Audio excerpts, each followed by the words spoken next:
If the rain in Spain falls mainly on the plain, the rain in Saudi falls mainly on the Dakar. And hurricanes may hardly ever happen in Hertford, Hereford or Hampshire, but by George, we've had some downpours in the desert. I don't want to take any risks. I know what it's like, I know what they're going through. I can see there's a lot of physical fatigue, especially among the amateurs, but even the pros as well, and that set a few alarm bells ringing. So we decided to cancel the stage for the bikes and quads. We'll go ahead with the cars because they're not facing the same problems. The bikers will head to the bivouac tomorrow so they can do stage 8. Today was really extreme and many hours on the bike, so in terms of safety I think it's a good decision from the Dakar. I think it could be a good solution if everything was dry and it was not raining, but with the rain it was too much. So I'm really happy that from the organization they understood that it was necessary to do a break, and I'm happy about that.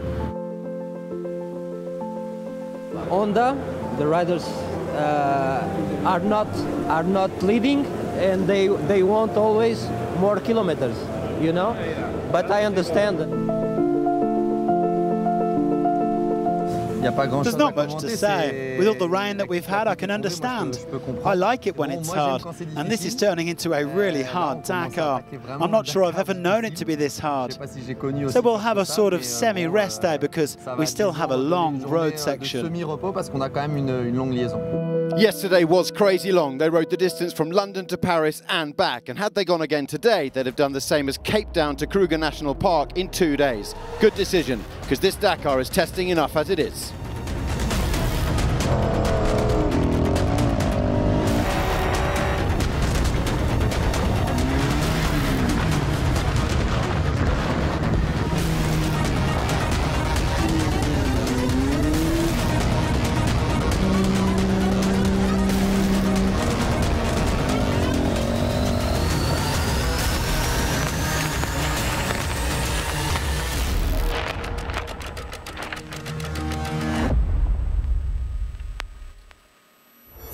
Friday night was a sleepless one for many of the crews in service. YAZEED Al Rajhi, one of many drivers who found themselves stranded in the sand on stage 6. And making a car drivable again after a crash like that takes hours. So the route that was challenging enough in daylight had to be tackled without the guiding light of the sun.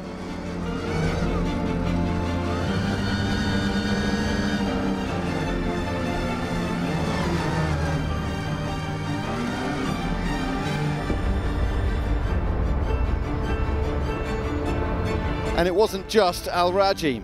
Carlos Sainz and Lucas Cruz also returned to the bivouac after dark, and the mechanics were going to have a monumental job on their hands if his Audi was going to be ready for Saturday morning after a double blow for their 2 legends of the sport.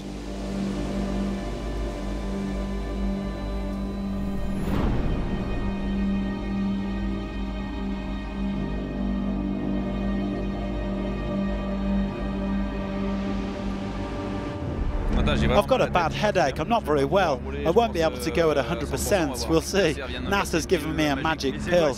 We took a big hit yesterday. It's unusual today because there are no bikes in front, so there are no tracks to follow. I'll have to open, so I don't think we're going to win today. We're going to lose several minutes.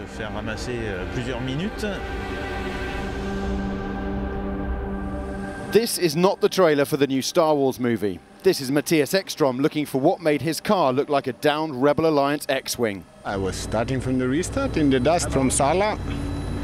I couldn't see, and then suddenly I just hit a stone in the middle of here. It was probably 1 stone and I hit it. And then the car? Yeah, puncture, rim wouldn't be so bad, but the wishbone is broken, so we have to wait for the truck. Ekstrom and Sainz stranded again. Audi, not the electric performance they hoped for.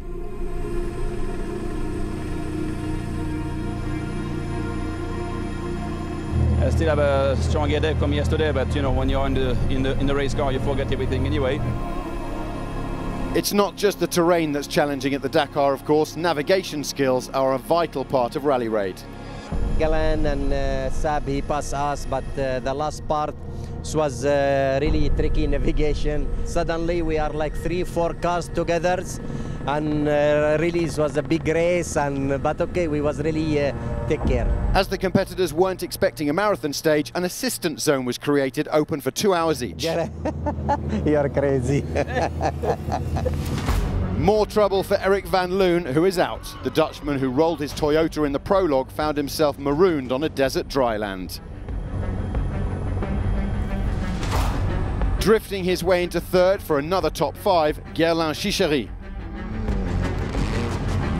In front of him, another ProDrive hunter, that of Vaidotas Zala, the Lithuanian who won the very first Dakar stage to take place in Saudi Arabia 3 years ago. The mechanics did well. Yazeed smashed up his Toyota yesterday. Today, he smashed it.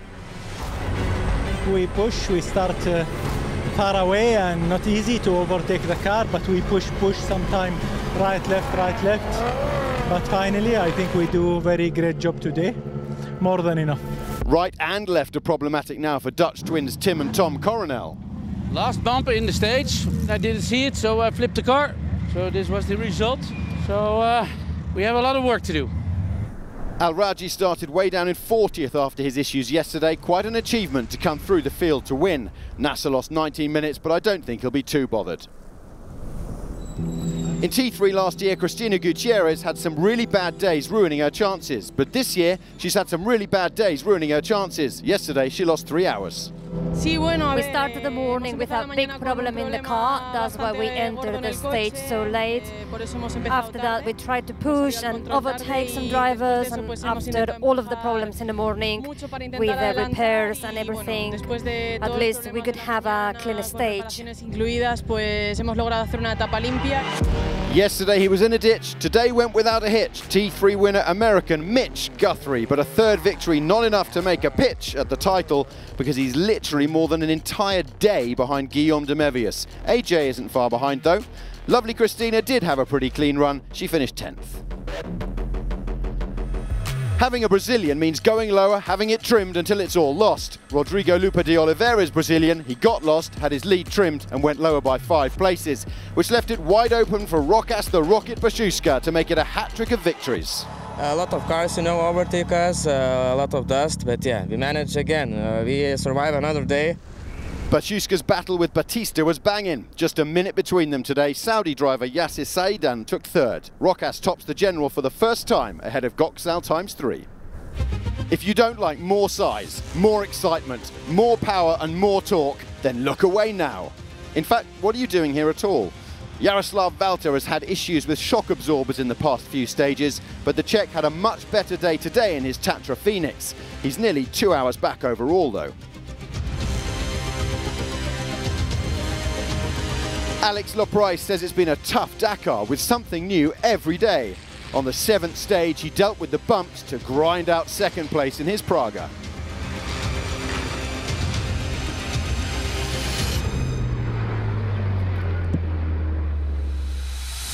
And Janus van Kasteren says his truck is now running perfectly. The last 3 days have proved that. 3rd, 2nd, and now a first Dakar win. And he's back in contention for the crown.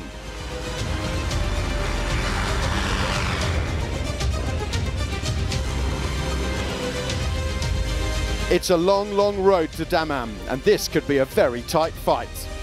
The overall is unchanged though, Loprice leading Martin van den Brink and Van Kasteren, with Martin Macic chasing them with everything he's got.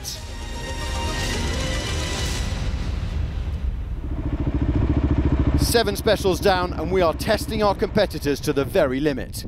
The Dakar speaks for itself. À demain.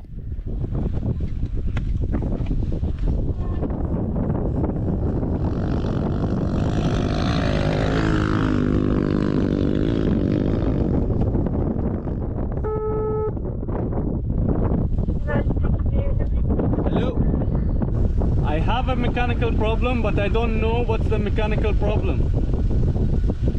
Okay. Did you call your assistant? There is no service here. You called them? I can't call them, there is no service.